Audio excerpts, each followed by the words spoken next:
Hello, नमस्कार. खूप मनापासून स्वागत आहे आणखी एका नवीन रेसिपीमध्ये. आज आपण बघतोय रेशनच्या तांदळाचे खिची पापड. इतकी सोपी पद्धत तुम्ही पहिला कधी पाहिली नसेल. खूप सोप्या पद्धतीनं एका वेगळ्या आणि नवीन पद्धतीनं हे पापड आपण बनवतो आहोत.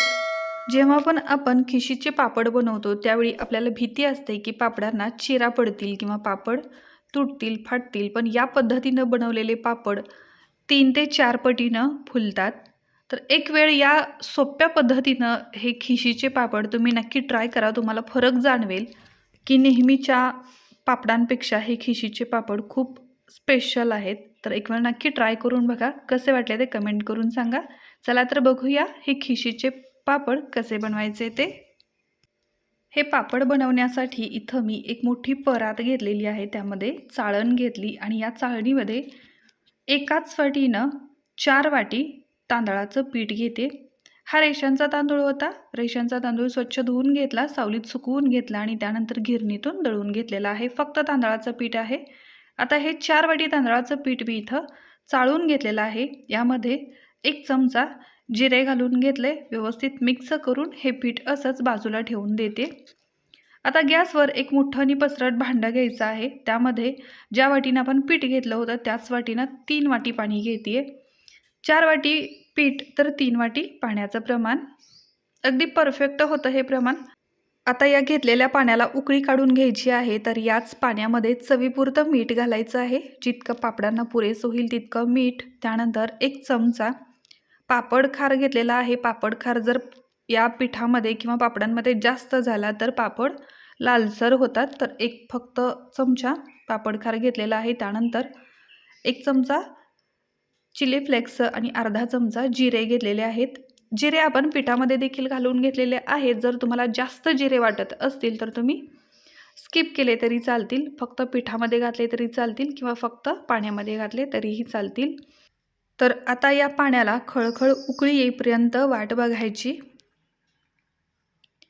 तर इथं बघा छान उकळी आलेली आहे. आता गॅसची फ्लेम बंद करून हे भांडं खाली उतरवून घेते आणि आता या भांड्यामध्ये आपण तयार करून घेतलेलं सगळं पीठ घालायचं आणि एखाद्या चमच्याच्या मदतीनं हे सगळं पीठ यामध्ये मिक्स करून घ्यायचं. तर बघू शकता छान असं हे व्यवस्थित मिक्स करून घ्यायचं. आता सुरुवातीला हे पीठ तुम्हाला कोरडं वाटत असेल, पण थोडा वेळ या चमच्याच्या मदतीनं हे मिक्स करून घेतल्यानंतर हाताने हे पीठ आपल्याला एकजीव करून घ्यायचं आहे. आता हे पीठ मी पुन्हा परातीमध्ये काढून घेते. त्यामुळं काय होईल, लवकर थंड होईल आणि आपल्याला व्यवस्थित मळून घ्यायला मदत होईल. तर आता बघा थोडंसं कोमट आहे, बऱ्यापैकी थंड झालेलं आहे. आता ही पिठाची परात मी बाजूला सोडून देते आणि आपण ज्या कढईमध्ये पीठ मिक्स केलेलं होतं त्याच कढईमध्ये पुन्हा 2 तांब्या पाणी घेतलेलं आहे आणि आता या पाण्याला आपल्याला उकळी येऊ द्यायची आहे. त्याच्यावरती झाकण लावते आणि उकळी येईपर्यंत सोडून देऊया. तोपर्यंत आपण हे पीठ मळून घ्यायचं आहे. तर बघू शकता या प्रकारे थोडं थोडं पीठ आपल्याला तयार करून घ्यायचं आहे. आता हे मिश्रण जर जास्त कोरडं वाटत असेल तर थोडा पाण्याचा वापर करायचा आहे आणि याचा आपल्याला एक मोठा गोळा बनवून घ्यायचा आहे. हे पीठ आपल्याला मळून घ्यायचं आहे. तर इथं बघू शकता अगदी थोडासा पाण्याचा वापर करायचा आहे, जास्त पाण्याचा वापर करायचा नाही. बऱ्याच वेळी काय होतं, तांदळाच्या क्वालिटीनुसार तांदळामध्ये पाण्याचं प्रमाण कमी जास्त होऊ शकतं. तर आपण इथं 3 वाटी पाण्याचं प्रमाण घेतलेलं 4 वाटी पिठासाठी. तुम्ही अगदी 3.5 किंवा 4 वाटी देखील घेऊ शकता. पण 3 वाटी घेतलेलं पाणी पुरेसं होतं आणि या प्रकारे दुसऱ्या पाण्याचा वापर करून आपल्याला हे पीठ मळून घेता येतं. तर हे बघा आता मी पीठ मळून घेतलेलं आहे आणि त्यामधले छोटे छोटे या प्रकारे गोळे बाजूला काढून असे लांबट आकाराचे गोळे बनवून घेते आणि हे बनवून घेतलेले गोळे एका दुसऱ्या प्लेटमध्ये काढून घेते. तर इथं बघा या पिठापासून मी 6 लांबट आकाराचे गोळे बनवून घेतलेले आहेत आणि आता आपण जे पाणी गॅसवरती उकळायला ठेवलेलं होतं त्या पाण्याला देखील चांगली उकळी आलेली आहे. तर या पाण्यामध्ये आपण तयार करून घेतलेले गोळे आपल्याला सोडून द्यायचे आहेत आणि पूर्ण 12 ते 15 मिनिटापर्यंत हे गोळे आपल्याला या पाण्यामध्ये शिजवून घ्यायचे आहेत. तर हे गोळे, हे पीठ शिजलं की नाही ते कसं ओळखावं, तर हे गोळे शिजल्यानंतर पाण्यावरती तरंगतात. तर त्यावरून आपण ओळखायचं की हे गोळे शिजले आहेत म्हणून. आता 15 मिनिटानंतर हे गोळे छान शिजलेले आहेत. आपण दुसऱ्या एका प्लेटमध्ये काढून घेऊया, म्हणजे आपल्याला हे पीठ मळून घ्यायला सोपं जाईल आणि हे गोळे पटकन थंड होतील.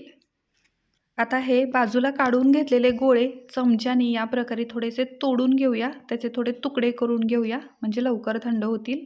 आणि त्यानंतर आपल्याला या पिठाची एक कणिक मळून घ्यायची आहे पापड तयार करण्यासाठी.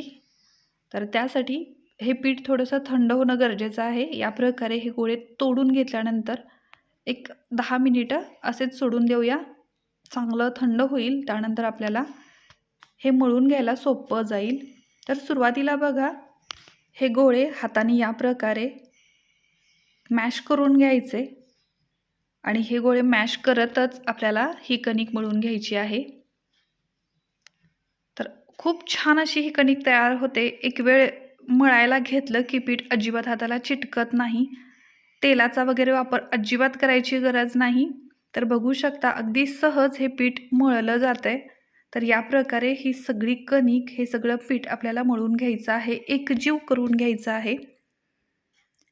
अजूनही हे पीठ थोडंसं कोमट आहे, पूर्ण थंड झालेलं नाही. आणि पूर्ण थंड जरी झालं तरी काहीच हरकत नाही. पूर्ण थंड झालेले पिठाचे पापड देखील आपल्याला सहज बनवता येतात.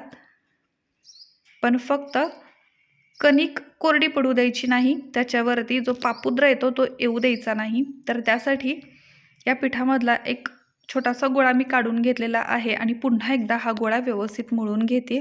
आणि आता या गोळ्याचे आपल्याला पाहिजे त्या आकारांमध्ये छोटे तुकडे बनवून घ्यायचे आहेत, छोटे गोळे बनवून घ्यायचे आहेत. आणि जी राहिलेली कणिक होती ती मी दुसऱ्या भांड्यामध्ये झाकून बाजूला ठेवलेली आहे, म्हणजे ती कणिक कोरडी पडणार नाही आणि आपल्याला पापड बनवण्यासाठी सोपं जाईल. तर या प्रकारे हे मी गोळे बनवून घेते.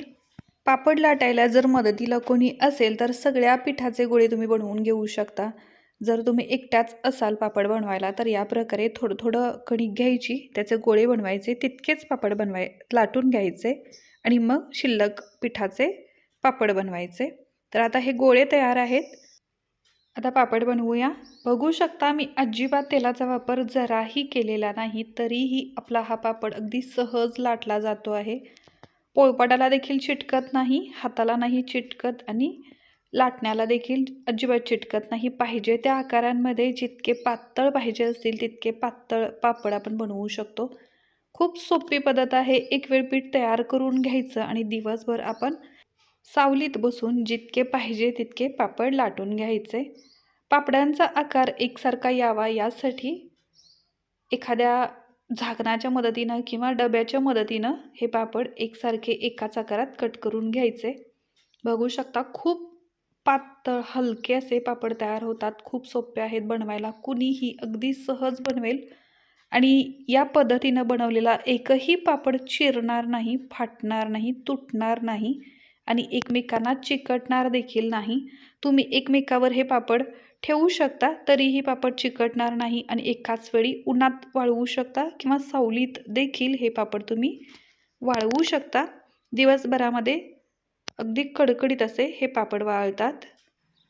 तर एक दिवस सावलीमध्ये आणि दुसऱ्या दिवशी कडकडीत उन्हामध्ये वाळवून घेतलेले पापड तुम्हाला दाखवते.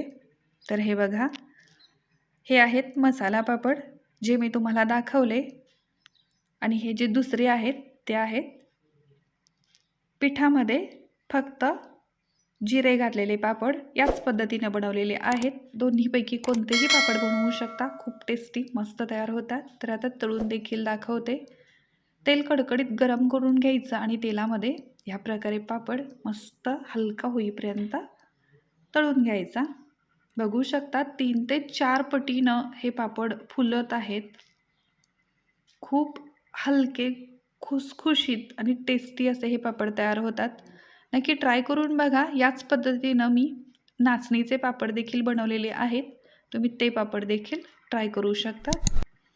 तर आजची रेसिपी कशी वाटली ती मला कमेंट करून नक्की सांगा. चॅनलला सबस्क्राईब केलेलं नसेल तर सबस्क्राईब करा. त्यासमोर येणारं बेल आयकॉन प्रेस करून कमेंट करायला विसरू नका. थँक्यू.